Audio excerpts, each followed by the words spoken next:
ભજનમાં વિચારશો ને, જેની પાસે સુખની કલ્પના કરી એ જ દુઃખના કારણ બન્યા છે. એટલા માટે મંગલ એ ભગવાન છે.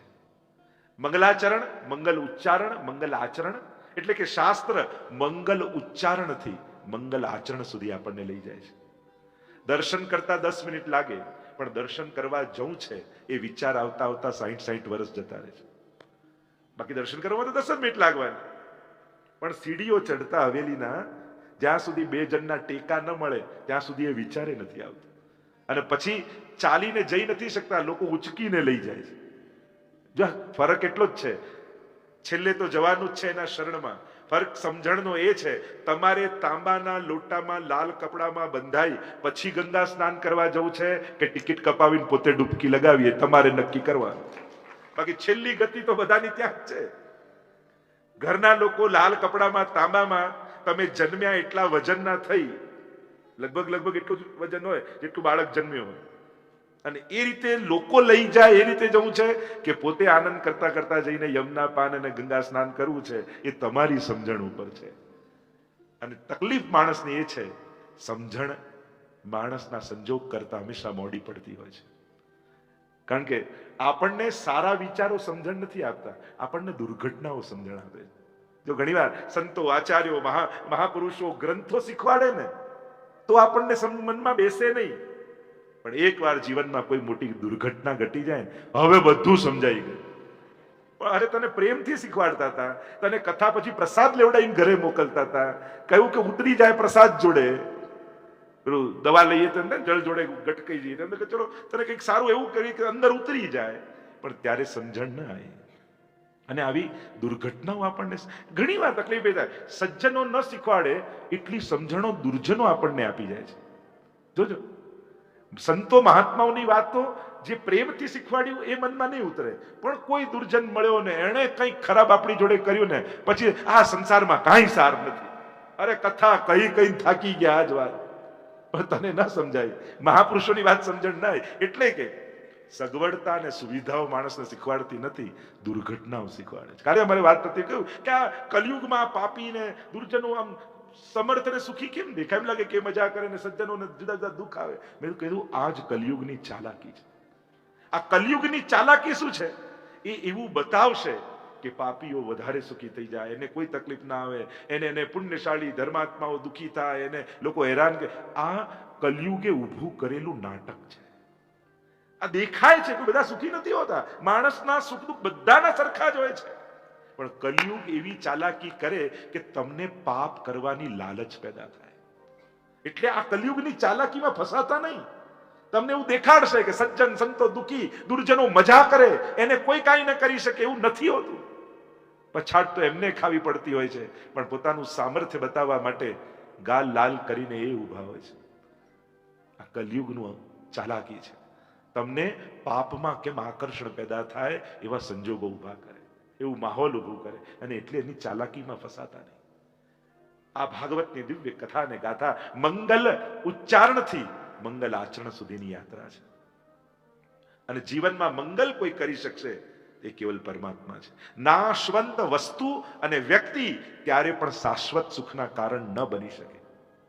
જે પોતે નાશવંત છે એ વસ્તુ અને વ્યક્તિ, એની પાસે જ્યારે શાશ્વત સુખની કલ્પના કરો તો એ સંભવ જ નથી. કારણ કે વસ્તુ જતી રહેશે કાં વ્યક્તિ જતો હોય, કારણ આપણે શાશ્વત નથી તો આપણે એની વસ્તુ કાયમ સાથે રહી શકવાના જ નથી, કારણ કે બંને નાશવંત છે. એટલે મેળવેલું જ દુઃખનું કારણ બનવાનું છે એક દિવસ. જે આયુ અને સુખી થયા હતા, યાદ રાખજો, એ જ વસ્તુ એક દિવસ દુઃખનું કારણ બનશે, એ જ વ્યક્તિ એક દિવસ દુઃખનું કારણ બનશે. શાશ્વત સુખ મેળવવું છે તો શાશ્વત એવા ઈશ્વરના શરણમાં જવું પડશે. પ્રભુનું શરણ પકડી લેશો. અને હું એમ નથી કહેતો બધું છોડીને એની પાસે બેસી જાઓ, ના, એના થઈને બધે જાઓ. હું તો એમ કહું છું, બધું છોડીને એની પાસે બેસી જાઓ એમ નથી કહેતો, એના થઈને બધા પાસે જાઓ, ગમે ત્યાં જાઓ, પણ એના થયા છો ને તો જ્યાં જશો ત્યાં ભક્તિનો જ પ્રચાર કરશો, એની ભક્તિ જ લગાડીને આવશો. એવું કહેતા ને કે 5 કંજૂસ પાસે બેસો તો 1 મહિનો બેસો તો 6ઠા કંજૂસ તમે બની જાઓ. 5 પોલિટિશિયન પાસે બેસો તો 6ઠા પોલિટિક્સનો વિચાર તમને આવવા લાગે. 5 ખરાબ વ્યક્તિ પાસે બેસો તો એ ખરાબ વિચાર તમારો થઈ જાય. એમ 5 સત્સંગી પાસે બેસો તો 1 મહિનામાં 6ઠા સત્સંગી તમે થઈ જાઓ. સહજ સંગનો રંગ લાગવાનો જ છે. આ સહજ વાત છે. પાપી પાસે બેસવાથી પાપ પ્રત્યેનો દુર્ભાવ ઓછો થઈ જાય છે. તમને થાય હા આમાં શું છે, આટલામાં શું છે. ધીમે ધીમે જેના પ્રત્યે તમને મનમાં ગ્લાની હતી ને એવા વ્યક્તિઓ જોડે રહેવાથી એ ગ્લાની જતી રહી. એમ થાય કે આમાં કઈ નથી, આટલું તો થાય, આવું તો કરવામાં શું વાંધો છે. પાછા લોજિક ક્યાં જાય, આખી દુનિયા આવું કરે છે, આપણે કરીએ એમાં ક્યાં ઘટી જવાનું. એક વસ્તુ યાદ રાખો, આપણે બધા કનેક્ટેડ છીએ, આપણે બધા એક નાવના મુસાફર છીએ. હવે બધા હોડીમાં બેઠા હોય અને એક વ્યક્તિ કંઈક કોઈ ખિલ્લો લઈ અને પોતાના સીટ નીચે ખાડો કરે, હોડીમાં ખોદે, કાણું પાડે. પેલો કે અરે કાણું કેમ મારી સીટમાં પાડું છું, તને ક્યાં વાંધો છે. પેલો કે આપણે એક નાવમાં છીએ, કાણું અહીંયા પડે કે ત્યાં બધા જ ડૂબીશું. સમાજ એક નાવ છે અને કોઈ એમ વિચાર કરે ને હું એકલો બગડું એમાં ક્યાં કઈ જવાનું છે. અરે ના, આ નાવમાં જો કાણું પડ્યું ને તો એ બધાને ડૂબાડશે. મંગલ કરનારો પરમાત્મા છે અને અહીંયા મંગલાચરણ કર્યું છે. મંગલ ઉચ્ચારણથી શરૂઆત, મંગલાચરણ, મંગલ ઉચ્ચારણ. તમારા દિવસની શરૂઆત આ જીભ ઉપર પહેલું ભગવાનનું નામ લઈ અને કરજો. નક્કી કરો 24 કલાક ભગવાનના નામ નથી લઈ શકતા, વાંધો નહીં, પહેલો અક્ષર દિવસે જે નીકળે મુખમાંથી એ ઠાકોરજીનું નામ હશે. નક્કી કરો. ઘરના જ લોકોને, આપણે બહાર ક્યાંય કંઈ કરવા નથી જવું, ઘરના જે 4-5 લોકો છે ને મળે દિવસે સવારમાં જય શ્રી કૃષ્ણ, એનાથી શરૂઆત કરો. અને બાળકોને પણ એ આદત જ પાડી દેવાની કે સવારે અને રાતના સૂતા જતા પહેલા ઘરના બધાને જય શ્રી કૃષ્ણ કરીને જવું. આ નિયમ છે. આખા દિવસમાં ક્યારે શું ઘટના ઘટે, કેવા મન દુઃખ પરિવારમાં થાય કોને ખબર. પણ રાતના જ્યારે જય શ્રી કૃષ્ણ કરો ને ત્યારે ભાવ એ કરજો કે આપણા બંનેની ભીતર રહેલો અહંકાર, ક્રોધ, લોભ, ઈર્ષા, દ્વેષ આ બધું હારી જાય અને આનંદરૂપ, મંગલરૂપ કૃષ્ણનો જય થાય આપણા ઘરમાં, આપણા પરિવારમાં, આપણા સંબંધોમાં. કારણ કે સંબંધોમાં થતું રહેવાનું, સંસાર છે, આપણું ચાલવાનું, થવાનું જ. ન થાય તો આશ્ચર્ય છે. પણ એનો વિરામ જો ભગવાન એ સમસ્યાઓના પૂર્ણ વિરામનું નામ છે. ભગવાન સમસ્યા નથી, એ સમસ્યાઓનો વિશ્રામ છે.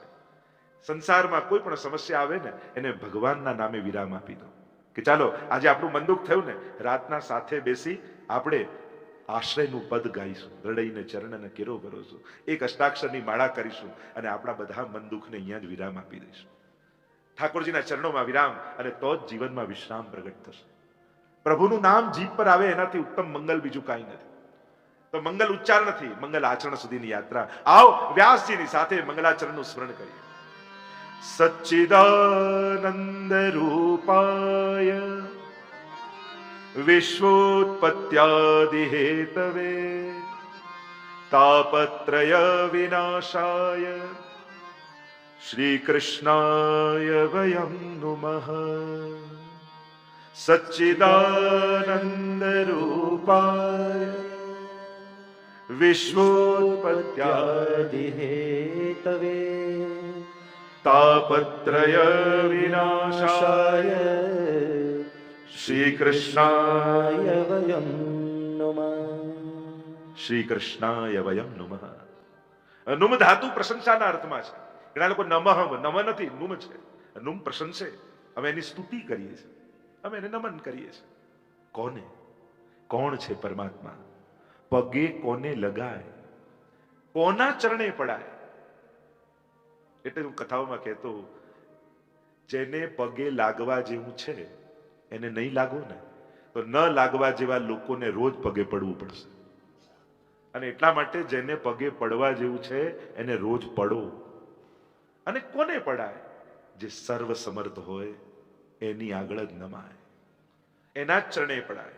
પ્રભુ સર્વ સમર્થો હિ તતો નિશ્ચિતતામ રજેત. 3 જણાના ચરણ સ્પર્શ નિત્ય કરવા. માં, મહાત્મા અને પરમાત્મા, આ 3ને પ્રગટ દેવ માન્યા છે આપણે ત્યાં, 3 તત્વોને. અને આ 3 આપણા સ્વભાવને અનુકૂળ હોય જરૂરી નથી. શરણાગતિ માટે અનુકૂળતા ન ગોતાય, એનું સામર્થ્ય, એનો પ્રભાવ જોવાય, એની મહત્તાને વિચારાય.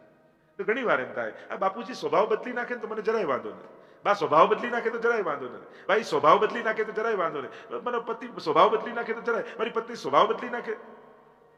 બદલાવવું કઠિન છે. માણસ પોતાની જાતને બદલી ન શકે એવો અસમર્થ છે. એને એ રીતે જ જીવન, કારણ ખરાબ સ્વભાવ બીજાને પછી દુઃખી કરે, પોતાને વધારે કરતો હોય છે. ઘણી વાર ગુસ્સો આવે તો પહેલા ગરમ પોતે થાય ને, પછી બીજા ઉપર એનો પ્રભાવ જાય ને. અને એટલા માટે પ્રભુને ચરણે પડો, નિત્ય નિયમ બનાવી લો. ઘરે જો ઠાકોરજી બિરાજતા હોય તો દંડવત કરીને જ જવું. આ નિયમ જ હોવો જોઈએ. ભલે ઠાકોરજી પડી ગયા હોય તો મંદિરને વંદન કરીને જાઓ. નિયમ એવો બનાવો. જો ઠાકોરજી અનુકૂળ કરતા હોય, જે દર્શન અનુકૂળ આવે, હવેલીમાં કોઈ એક દર્શને જાઓ, પ્રભુને સન્મુખ થાઓ. અહીંયા વ્યાસજી ત્રણ સ્વરૂપ વાત કરે છે. પ્રભુનું સ્વરૂપ, સામર્થ્ય અને સ્વભાવ ત્રણેયનો પરિચય કરાવે છે. કે જે ભગવાનની વાત કરી રહ્યો છું એ ભગવાનનું સ્વરૂપ કેવું છે, એ ભગવાનનો સ્વભાવ કેવો છે, એ ભગવાનનું સામર્થ્ય કેવું છે. અને ત્રણેયનો પરિચય કરાવતા વ્યાસજી બોલ્યા, સચ્ચિદાનંદ રૂપાય. कैसे हैं प्रभु? सत चित आनंद रूपाय. એનામાં સત છે, એનામાં ચિદ છે, એનામાં આનંદ છે, અને પાછો એ નિરાકાર નથી, રૂપાય છે. ભાગવતનું ભગવાન એ નિરાકાર બ્રહ્મની ઉપાસના નથી, સગુણ સાકાર સ્વરૂપની ઉપાસના છે. રૂપાય છે, સુંદર રૂપ વાળો છે. એટલે કે એવો છે જેને આંખો જોઈ શકે, જેને કાન સાંભળી શકે, જેને હસ્ત સ્પર્શ કરી શકે, એવો અમારો ઠાકોરજી છે. એટલે કે અમારી પાંચે ઇન્દ્રિયો દ્વારા જેનો અનુભવ, શબ્દ સ્પર્શ રૂપ રસ ગંધ, આ પાંચે દ્વારા જેનો અનુભવ થઈ શકે એવો પરમાત્મા છે. એટલે શાસ્ત્રોમાં નિરાકારનો અર્થ આકાર વગરનો નથી થતો, અલૌકિક આકાર વાળો થાય છે.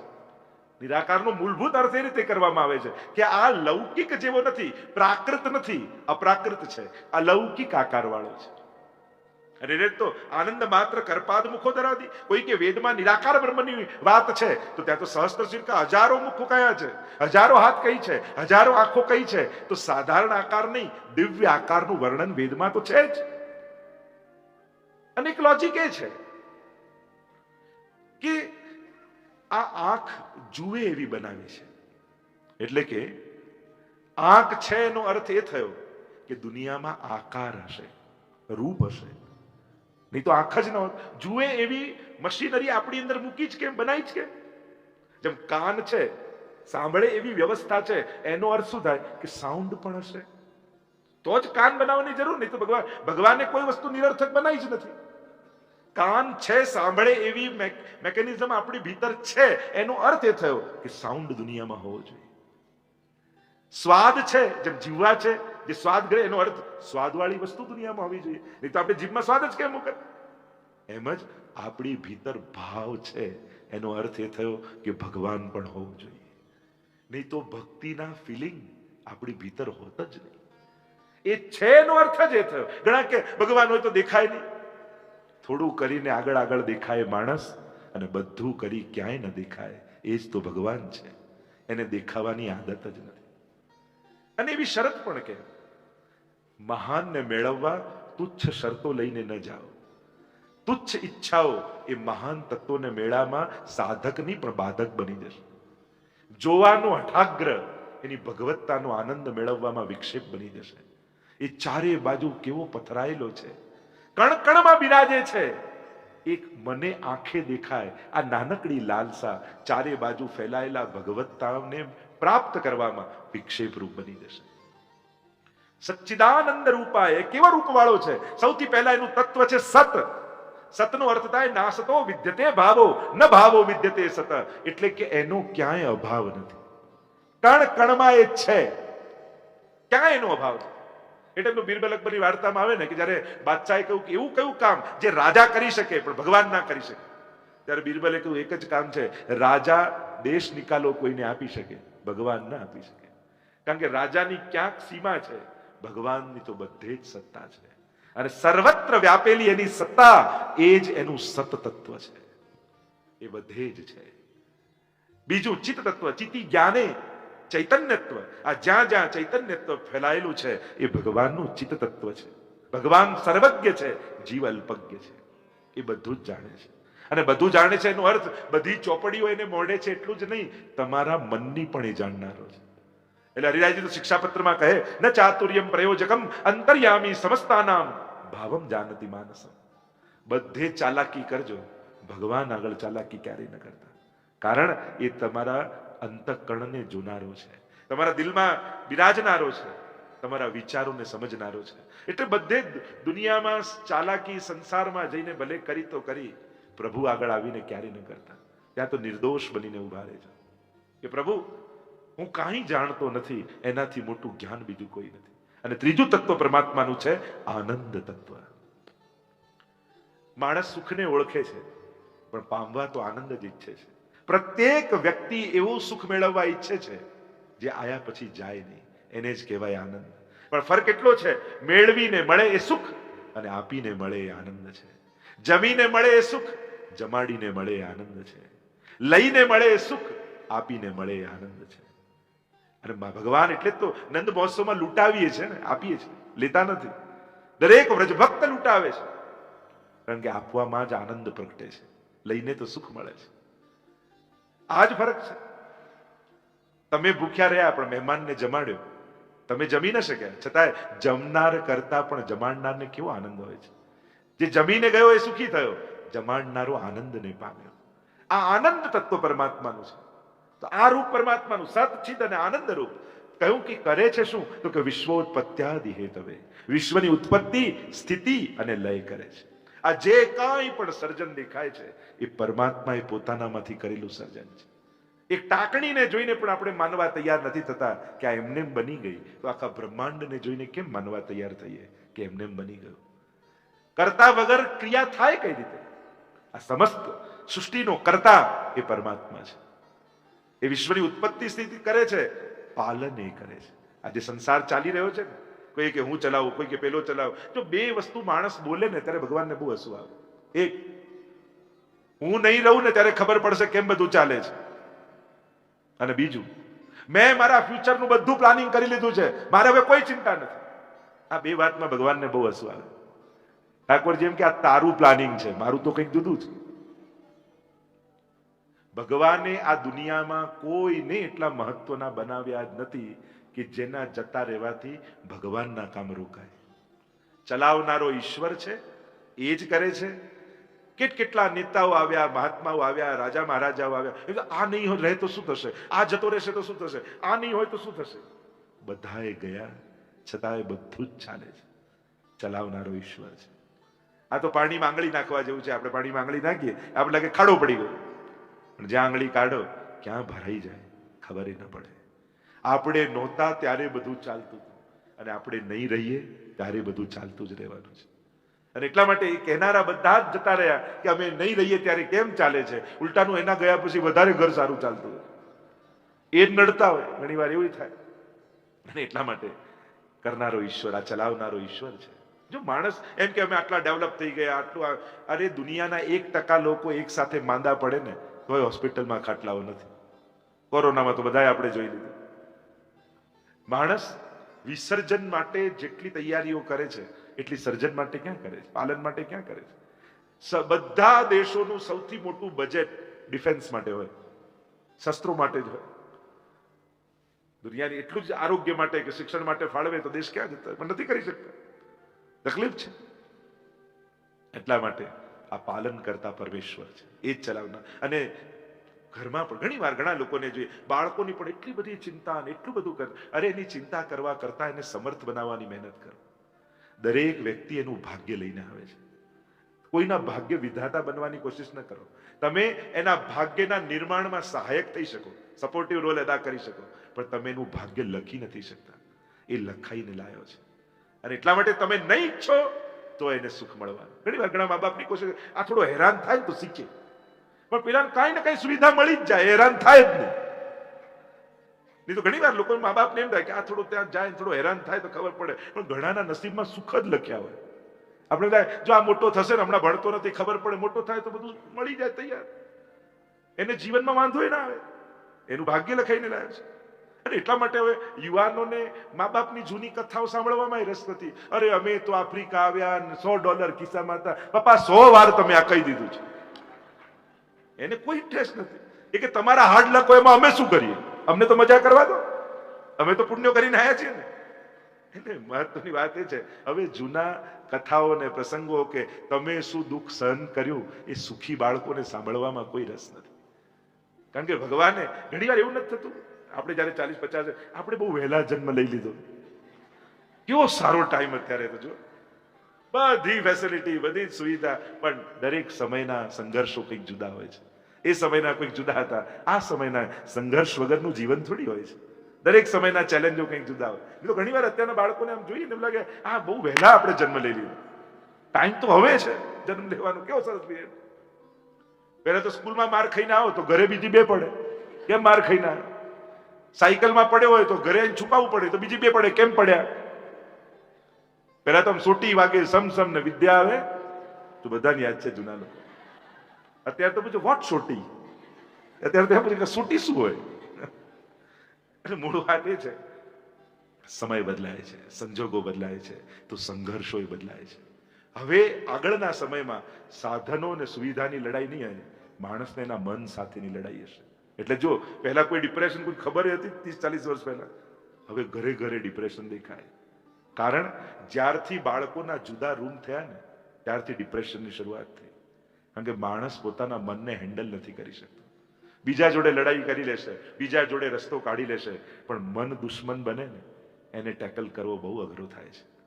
પોતાની જાતને એ સમજણ આપવી, ઉત્સાહ આપવો વધારે અઘરો થઈ જાય. હું એમ નથી કહેતો રૂમ હોય, બધી સુવિધાઓ હોય, હોવી જ જોઈએ, પણ એ મનને એટલું સ્વસ્થ ભક્તિથી કરજો કે પોતાના મન જોડે એકલો રહી શકે. કારણ કે સૌથી વધારે ટેન્શનમાં ક્યારે હોય, જ્યારે આપણે એકલા હોઈએ. તમે બહુ બિઝી હો છો ને ત્યારે તમારું મન શાંત હોય છે, જોજો. પણ ફ્રી પડો ને એટલે મન શરૂ થઈ જાય. આ સંઘર્ષ આજના સમયનો. જો જૂના સમયમાં શરીર બહુ બિઝી હતા એટલે મન શાંત હતા. હવે શરીરને બહુ દોડવું નથી પડતું. હવે રિમોટ કંટ્રોલ આવી ગયા, આવી ગયા, કારમાં બેસી ગયા, એટલે શરીરની દોડાદોડી ઘટી એટલે મન વધારે દોડવા લાગ્યું છે. એટલે શરીર અને મનનું બેલેન્સ નથી થઈ શકતું. અને એમાં પણ અત્યારે તમે કોઈ ઝૂંપડપટ્ટીમાં જાઓ તમને કોઈ ડિપ્રેશન વાળું નહીં મળે, પણ કોઈ બહુ લક્ઝરીસ સારા એરિયામાં જાઓ તો દરેક ઘરે મળે.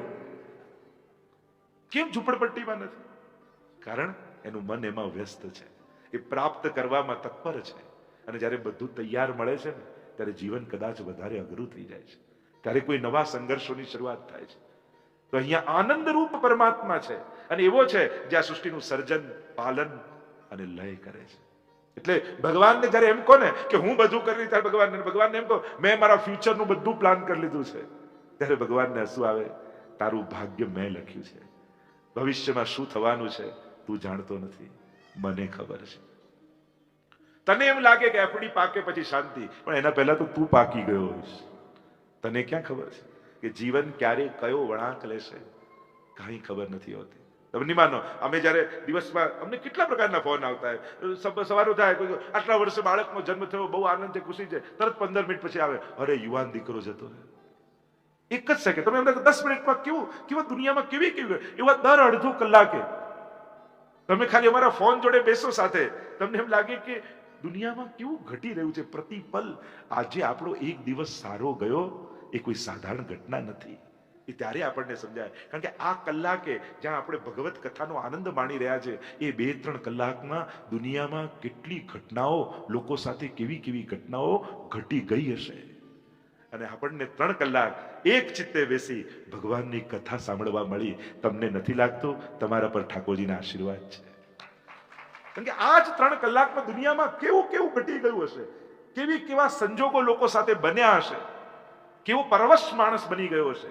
અને આપણે નિશ્ચલ બની આવી સુવિધાઓ સાથે ભગવત કથા સાંભળી રહ્યા છે. આ કૃપા નહીં તો બીજું શું છે વૈષ્ણવ? તો તાપ કહ્યું વિશ્વોત્પત્યાદિ હેતવે, વિશ્વની ઉત્પત્તિ, સ્થિતિ, આ પાલન આ દુનિયા માણસ નથી ચલાવી શકતો. માણસ તો બગાડે છે. માણસ ઘરે હતો તો દુનિયા કેવી સુંદર થઈ ગઈ હતી. પાણી ચોખ્ખા થઈ ગયા હતા, ન દેખાતા પક્ષીઓ દેખાવા લાગ્યા હતા, વનરાઈઓ વધારે. આ કોરોનામાં માણસ વગરની દુનિયા કેટલી સુંદર હોઈ શકે એના દર્શન ભગવાને કરાવ્યા. કારણ કે માણસ જયારે ઘરની બહાર નીકળે છે ને ત્યારે દુનિયાને બગાડીને આવે છે, પણ ઘરમાં ભગવાને પૂરી રાખ્યા વરસ તો દુનિયા કેવી સુંદર થઈ ગઈ. તો આ ક્યાંથી સુંદરતા? કુદરત તો પોતાની જાતને હીલ કરી જ લે છે. તમને વાગે છે તો 2 દિવસમાં રૂજ આવી જ જાય છે. આ માણસ કોતરીને ઘાવને રૂજાવા નથી દેતું. આમ જે ઘાવ કુદરતને પણ માણસે આપ્યા છે ને, આ માણસ કોતરી આ ઘાવને રૂજાવા નથી દેતો. એટલે ભગવાને કર્યું તું 1 વર્ષ ઘરમાં રહે, જો કેવી સુંદર કુદરત થઈ જાય છે. તને ભાન થશે કે બગાડનારો તું છું. હું તો સર્જક છું, પાલક છું, બગાડનારો તું છું. અને ભગવાન નાશ નથી કરતા, લય કરે છે. બંનેમાં ફરક છે.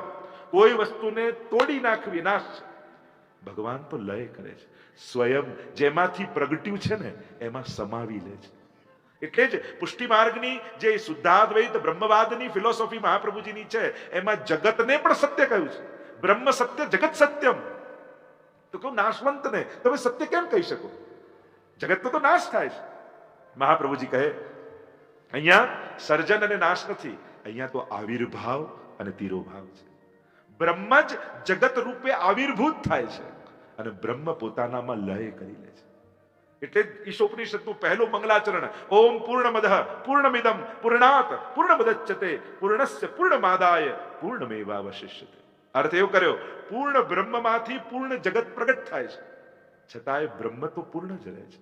એમાં કોઈ વિકાર નથી આવતો, એમાં કોઈ ઘટી નથી જતું. અને પૂર્ણ જગત ભગવાન બ્રહ્મ પોતાનામાં લય કરી લે છે તો એમાં કંઈ વધી નથી જતું, એ તો પૂર્ણ જ રહે છે.